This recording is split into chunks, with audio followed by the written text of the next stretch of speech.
Joshua chapter 9. When the news reached all the kings on the west side of the Jordan, in the hill country, the foothills, and all along the Mediterranean coast as far as Lebanon, they formed an alliance to fight against Joshua and Israel. When the residents of Gibeon heard what Joshua did to Jericho and Ai, they did something clever.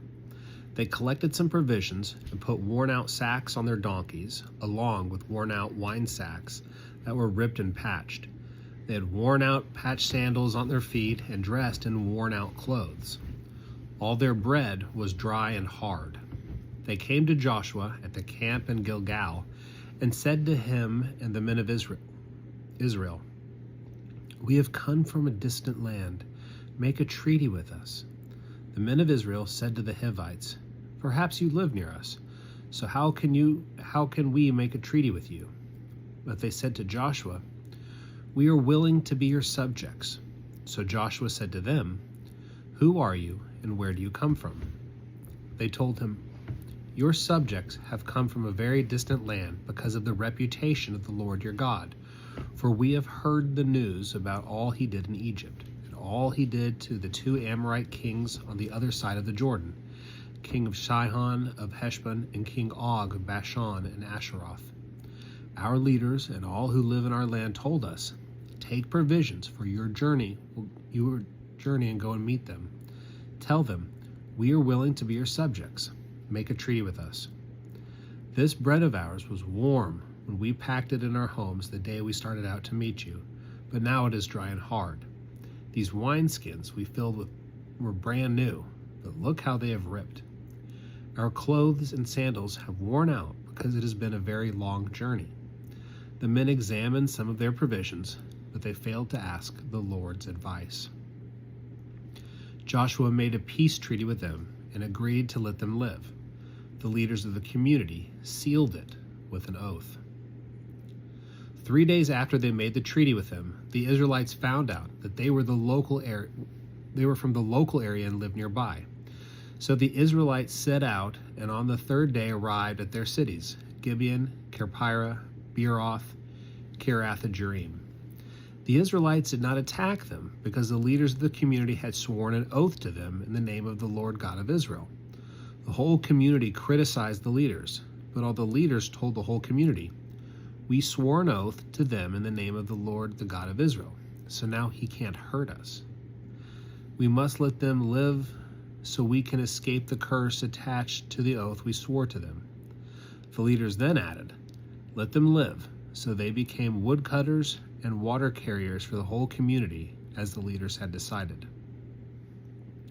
Joshua summoned the Gibeonites and said to them, "Why did you trick us by saying, 'We live far away from you,' when you really live nearby? Now you are condemned to perpetual servitude as woodcutters and water carriers for the house of my God." They said to Joshua, "It was carefully reported to your subjects how the Lord your God commanded Moses his servant to assign you the whole land and to destroy all who lived in the land from before you. Because of you we were terrified. We would lose our lives, so we did this thing. So now we are in your power. Do to us what you think is good and appropriate." Joshua did as they said. He kept the Israelites from killing them, and that day made them woodcutters and water carriers for the whole community and for the altar of the Lord at the divinity chosen site. Joshua chapter 10. Adonizedek, king of Jerusalem, heard how Joshua captured Ai and annihilated it and its king as he did Jericho and its king. He also heard how the people of Gibeon made peace with Israel and lived among them. All Jerusalem was terrified because Gibeon was a large city, like one of the royal cities.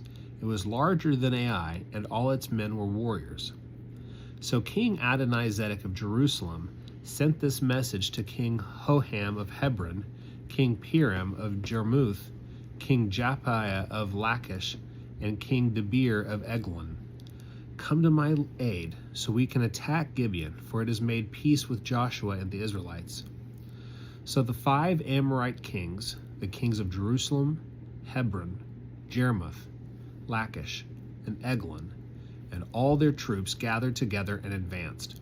They deployed their troops and fought against Gibeon. The men of Gibeon sent this message to Joshua at the camp of Gilgal: "Do not abandon your subjects. Come up here and quickly and rescue us. Help us, for all the Amorite kings living in the hill country are attacking us." So Joshua and his whole army, including the bravest warriors, marched up from Gilgal. The Lord told Joshua, "Don't be afraid of them, for I am handing them over to you. None of them can resist you." Joshua attacked them by surprise after marching all night from Gilgal. The Lord had routed them before Israel. Israel thoroughly defeated them at Gibeon. They chased them up the road to the pass of Beth Horon and struck them down all the way to Azekah and Makkedah. As they fled from Israel, on the slope leading down from Beth Horon, the Lord threw down on them large hailstones from the sky, all the way to Azekah. They died. In fact, more died from the hailstones than the Israelites killed them with the sword. The day the Lord delivered the Amorites over to the Israelites, Joshua prayed to the Lord before Israel: "O sun, still standing over Gibeon, O moon, over the valley of Ahalan." The sun stood still and the moon stood motionless, while the nation took vengeance on its enemies. The event is recorded in the scroll of the upright one. The sun stood motionless in the middle of the sky and did not set about a full day. There has not been a day like it before or since. The Lord listened to a human being, for the Lord fought for Israel. Then Joshua and all Israel returned to the camp at Gilgal. The 5 Amorite kings ran away and hid in the cave at Makkedah. Joshua was told, "The 5 kings have been found hiding in the cave at Makkedah." Joshua said, "Roll large stones over the mouth of the cave and post guards in front of it. But don't you delay. Chase your enemies and catch them. Don't allow them to retreat to their cities, for the Lord your God is handing them over to you." Joshua and the Israelites almost totally wiped them out, but some survivors did escape to the fortified cities. Then the whole army safely returned to Joshua at the camp of Makkedah. No one dared threaten the Israelites. Joshua said, "Open the cave's mouth and bring the 5 kings out to the cave to me." They did as he ordered. They brought the 5 kings out of the cave to him, the kings of Jerusalem, Hebron, Jarmuth, Lachish, and Eglon.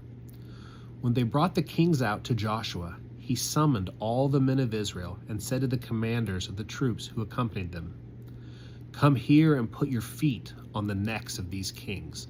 So they came up and put their feet on the necks. Then Joshua said to them, "Don't be afraid and don't panic. Be strong and brave, for the Lord will do the same thing to all your enemies you fight." Then Joshua executed them and hung them on 5 trees. They were left hanging on the trees until evening. At sunset, Joshua ordered his men to take them from the trees. They threw them into the cave where they had hidden and piled large stones over the mouth of the cave. They remain there to this very day.